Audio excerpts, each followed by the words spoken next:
Well, howdy doody. It's the howdy doody day. Iceman, Ice HTV. Hey, little baby, come on, to the house, come on. That little girl here is confused. We got to go up and run some errands here. And I'm going to get my control out of my one car because, that does have the home link. But I don't think the barn one operates. Come on, baby. I gotta get Ginger. I was gonna say Julia. Back years ago, I used to do that. I used to call Julia and Ginger. Ginger, Julia. It gets too complicated, everybody. Yeah, here we are. Here we are. Another adventurous day, Wednesday. What do you do? There's always something to do. When you own property, houses. I mean, in all sincereness, there are so many projects I can do. I mean, but I just don't want to do it.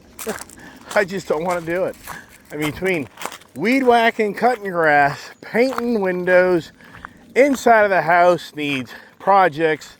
The camper needs to be cleaned out and cleaned up. I mean, it's infinite. Plus, I have a business to run. And so what am I doing? So, besides bitching, right? Who doesn't bitch? Everybody bitches. So let's get little Ginger in. Come on, baby. So we get her in and hang out with the gang. And what am I doing? Something's going on. Ever since I've moved back in the house, I'm upstairs in that loft area where that bed really doesn't get used. And something is eating me alive. And I know, I've already done my research. Is it bed bugs? I don't know. You don't see anything like in the bedding. But my body, I mean, I'm getting like eaten up. Like last night, I had to get out of bed and put on my jeans, my socks, and my full, full shirt, not a short sleeve, to not be getting eaten alive. I don't know what's going on. It's incredible how I camper. I don't think I went in that camper yesterday. I think yesterday was the first time in a year and a half, over a year, that I didn't go in the camper. Yes, he is locked. So I got this thing locked down. So I don't think I went in there. That's the first time. Yeah, I mean, me spraying, I need to spray all, kill all the damn weeds. But yes, I don't know what's going on. When you have bed bugs, that's radical stuff. You just by getting rid of like bedding doesn't really always resolve the problem. But I don't know. All I know is it's crazy. But I hang out in the shop a lot, and I'm in my shorts. So today I'm wearing my heavier gear, and like I say, I don't know. I don't know what's going on. But what I'm going to do, I'm going to go to Costco, and I'm going to buy new sheets, new pillowcases, and a few new pillows. I'm just going to go ahead and do that. And I'm laundering the other bedding as well. And then the mattress, like I say, the mattress, I mean, usually you'll see like little stains or something, but I know it's very hard to see that stuff, so I don't know. You got me. I'm sure everybody will have their own voice of opinion on that. They even say you can even throw away your mattress, but that doesn't even necessarily mean that you've resolved the problem. That they could still be airborne and still in the area of the room. I don't know. But all I know is, man, every night I've been sleeping up in that room, I start scratching and itching like crazy, and I have little bumps on me. So it's real stuff. And it's all down on my ankles and my legs. At first I thought maybe it's a spider. Maybe there's some spiders that are getting in there or something. I don't know. But what I'm going to do, I'm going to go to a Costco and I'm going to buy the full. One nice thing about the bed that I'm in, so I have a king-size bed. And a king-size bed, those things are nice, but when it comes to laundering, doing the sheets and everything, that's a big-ass bed. And it's a pain in the ass. If you've ever done a king-size bed, it's a lot of work cleaning that bedding because it's so big. But then in my camper, The camper, the downside of the camper is it's notched up into that slide out, and so just number one, getting out of that bed at nighttime, you go to the bathroom or get up in the morning or what do you want to do? That is a project. You know, owning these campers, I'm going to tell you what, if you're obese, I don't really know how you get around these campers because the bathrooms are so small. And the showers, I mean, even for me, I'm a pretty big guy, I'm overweight. Even for me, it's like, man, if I was even bigger than I am, how the hell would I get in and out of the bed? Because you can't roll out of the bed. You have to literally crawl down to the other end of the bed. You have to like scoot down. You have to scoot down halfway down the bed to get out of the bed. And then the shower's dinky. The toilet's dinky. So, I just think, how do the people that are huge even make it work? I have no idea. But the point of that is, even laundering that bed in that camper is a pain in the ass.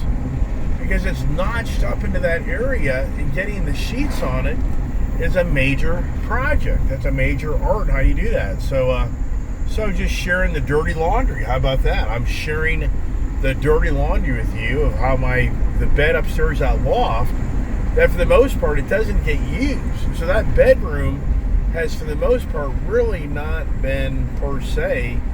It's only been used a select few times over the last few years. Many years, I should say, really. I moved out of that loft area back when I finished my addition back in 2014. So it's been 11 years, hard even for me to believe. It's been 11 years since I used to stay upstairs in that loft area. I stayed in my loft area from about 2008 to 2014. That was basically my bedroom, like 6 years. And then when I finished my addition, I moved to the back of the house, and I had a beautiful back room, beautiful addition. That was like wow, because I lived in a little farmhouse in all those smaller rooms and central air conditioning, heating. I had my big shower, my big master bath, my walk-in closet, my couch and TV. So life is good. When I get that all done, I got to get this window up here. It's just making so much noise. And these cars, they don't have the electric automatic thing to get the Jeep doesn't have the auto. There's no yellow line there for Brian K. So I don't think it's natural gas. I think it's fiber optic, like Dermot was saying. The Irish man, Ireland, is that right? So anyways, so what am I going to miss on? But what's really weird is, so the one cover, the protective cover, my wife put a nice protective cover on that for the mattress to be protected if anything gets spilt on it. That cover, as I took it off, the whole underneath of it, just like everything started coming off. So now I have like a whole pile of like debris on that bed that I'm going to have to vacuum up. Part of me says to buy a new mattress, but you read the internet, which is dangerous, but they say if you actually have the bed mites in your bed, in your room, just discarding a mattress and the sheets doesn't really, they come back. You literally have to do like a termite type of, in the room. They say if you get the room, if you can get the area at 110 degrees, there's always, and then there's these chemicals, who the hell knows? I don't know. Like I said, everybody, it's always a project. If you own a house and have property, you know the story. It's never ending of, having new things. But the one nice thing about that bed, it's a full, so it's not a real big bed. So it's easy to manage and take care of. And I'm really enjoying being back in the house. I really am. Because to get out of bed, I just kick my foot over the edge of the bed. I'm out of the bed. In a camper, I gotta slither down halfway down that bed just to get out of the bed. And then that camper isn't perfectly level. And the camper moves around a little bit. So you get up at 2 in the morning or 4 in the morning or whatever you sometimes kind of, you're even kind of like off kilter. It's like, geez. Yeah, so it's it's back in the house. Here's something. Certain people out there want to see more adventure in my channel, and let's just say I could go to Southern Virginia to go visit the other side of the family. Well, I'm going to tell you right now, you're not going to see anything. I mean, so it's very interesting. Is just to those on my channel, just so you know, if I go south to spend time with the other side of the family, there's no content. So if I was to leave on a weekend and go away, sure, I could be doing video content, me on my road trip, coming back. But other than that, that's it. So it would be the video goes silent. The channel goes silent. So I think it's interesting. Some people are like, oh, you need to go do this, you got to go do that. Right. But the content then just turns off, which that's not really a big deal. But the real point is you're not going to see anything. So I know a lot of people are like, oh, I want to see the ice girl. I want to see this and that. You're not going to see that. I mean, the other side of the family is not the social media type of people. So they don't really like it. So you're not going to see it. So just sitting down there on channel, it's like, oh, you need to go do video time with Julia and the family and all this other stuff.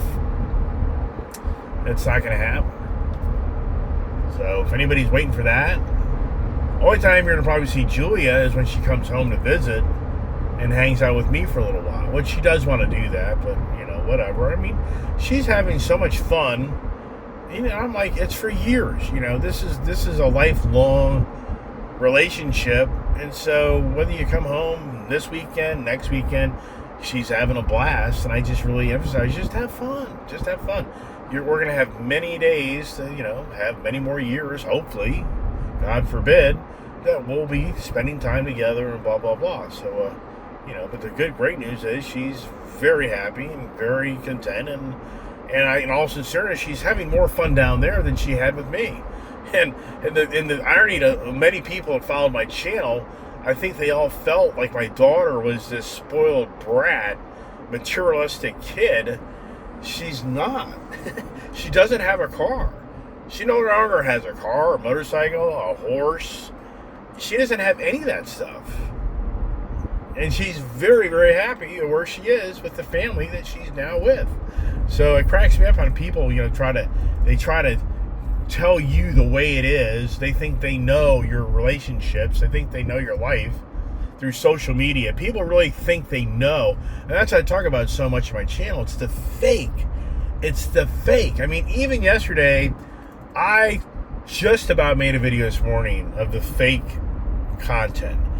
And I thought, this is something I could really get creative and really do to my channel. And I thought, do I really want to do that? Do I really want to make a story that you probably would believe? You probably would believe the story, and then I would come full disclosure. So, and I just thought, it's really, in my world, it's like, is that really what you want to do to get a morning video going and to get your subscribers all riled up? So my idea was, I was going to come out this morning and I was going to tell all of you that I have faked every one of you out, that I have scammed every one of you, that unbeknownst to you, I am filthy rich, and I've been playing off as a very poor guy that can barely pay his bills. And I coordinated with all the repo people in the dealerships of taking back these cars when really the cars weren't upside down. And I just made up stories and created bogus legal paperwork that made it look like I had repossessions and I had deficiencies. And it was all just a game. It was all just a game for the last little over a year, just to see how people would treat me on social media. And it was a test to my true followers of what was it about. Was it about all the cars and me looking like this rich-ass guy? But then you come to find out that this guy isn't as rich as you thought he was, and now you're witnessing how these repossessions. I convinced Julia to do the drama and cry about the cars going away and blah, blah, blah, blah, blah, blah, you know, and I get very creative on my content to you that I just really smoked all of you watching my channel. That it was all lies for the last year, and actually I just decided to downsize, and I'm not in financial dire straits, and I'm just BSing you just to have a channel to get what I thought would get a lot of attention. And sincerely, for me, I would think dreaming up what I just talked about would gain a lot of traction of the drama on a guy that bought way too many cars, and so many people were sitting on the sidelines waiting for me to crash and burn, and then they witnessed the Iceman per se crash and burn. And so I created a whole theme this past year of exactly that. Unbeknownst to you, I'm just lying to you, and I really am not in dire straits, and I just wanted to weed out all this stuff, and I paid everybody off to come and get my cars and motorcycle to make it look real. Now, how do you feel about that? How do you feel about that, what's going on? I mean, as an individual, how do you feel right now that the real story is I'm not really in dire straits, I'm just playing you to create media content?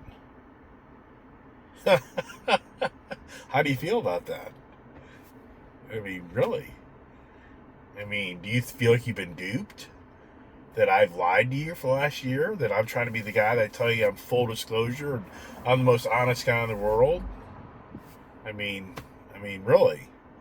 Yeah, so I mean, they get through. I mean, do you really believe what played out in front of your eyes really happened? Or was it all orchestrated? I mean, why would I want to show myself going broke? I mean, why would I want to show myself without hopefully creating more content and more interesting drama that would draw more people to the channel, because it would be the drama series.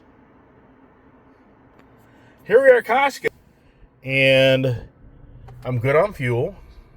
There goes another Gladiator guy. I really like the Gladiator. I'm so surprised. It's so interesting. I bought this Jeep Gladiator for Julia to work out of with Kiefer.